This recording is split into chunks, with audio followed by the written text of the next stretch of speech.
और एक बात मैं कहना चाहता हूं, जो अपने शरीर को संभालने के लिए तैयार नहीं वो मन आत्मा को संभाले, वो बात में कोई माल नहीं। Never, not possible at all.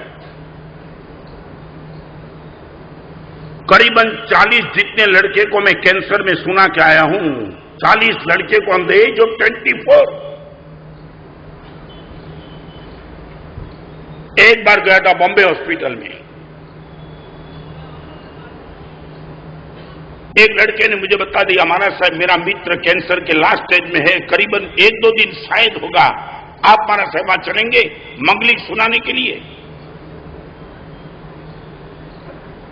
आज वो लाइव दृश्य मेरी आंखों के सामने, जब मैं बॉम्बे हॉस्पिटल का एग्जाम्पल देता हूं तब मैं गया, गद्दी पे सोया था, उनकी नौजवान पत्नी 25-30 साल की कुर्सी पे बैठी थी, एक छोटा सा बेटा था।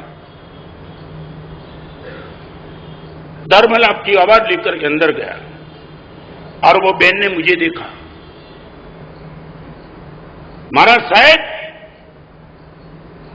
इनके मरण को सुधारने के लिए जिसने मेरा जीवन बिगाड़ दिया, ये 1 नंबर का बदमाश है, निकल जाओ यहां से। लड़की धर्मपत्नी मुझे बोले, महाराज साहब मत सुनाओ इनको मंगली।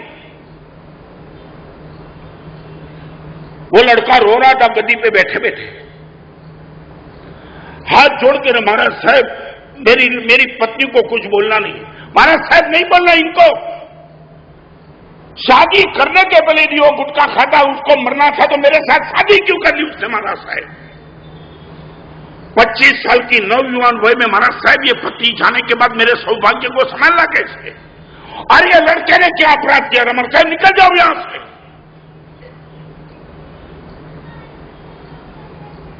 गुटखा खाने वाले को मालूम है तुम क्या कर बैठते हो। और इतना बोलने के बाद पत्नी रो पड़ी, महाराज साहब माफ करना,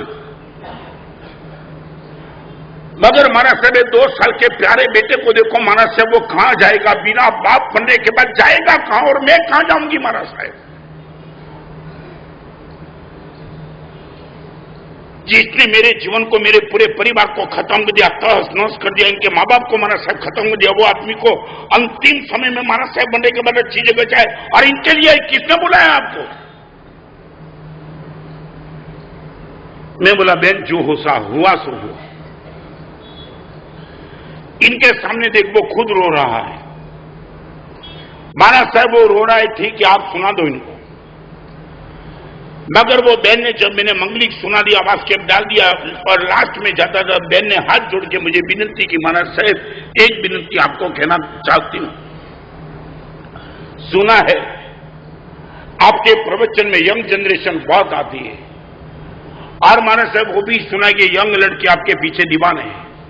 महाराज साहब हृदय से विनती करना चाहती हूं, एक 28 साल के पत्नी की वो पत्नी जिनका सौभाग्य भी खत्म होने वाला है, वो करबद्ध महाराज साहब आपसे विनती करती है, आपके सामने कोई भी लड़का महाराज साहब आ जाए बिना शादी वाला, महाराज साहब प्रवचन में एक बात करना, वो अपने जीवन का व्यसन का त्याग नहीं करना चाहता है तो किसी लड़की का जीवन बर्बाद करने का पाप न करे, वो शादी नहीं करे, अपने आप से मर जाए। महाराज साहब कभी ये तो बोलो, महाराज साहब रोज प्रवचन में बात कर दो, हमारे सौभाग्य की तो चिंता करो कोई। 12 रुपया की 10 रुपया की पूरी ने मेरे पूरे परिवार को खत्म कर दिया, और मेरे जैसे साधु को तुम क्या मानते हो। तुम तो सचमुच बताऊं, मान लिया तुम्हारे पास दुनिया पूरी भरी पड़ी है, मगर तुम पाप की बात तो छोड़ो, तुम व्यसन की बात भी सुनने के लिए तैयार नहीं। और यहां बैठने वाले भी पूरी खाते होंगे, सिगरेट पीते होंगे, वाइन पीते होंगे, और व्यभिचार भी तो करते होंगे।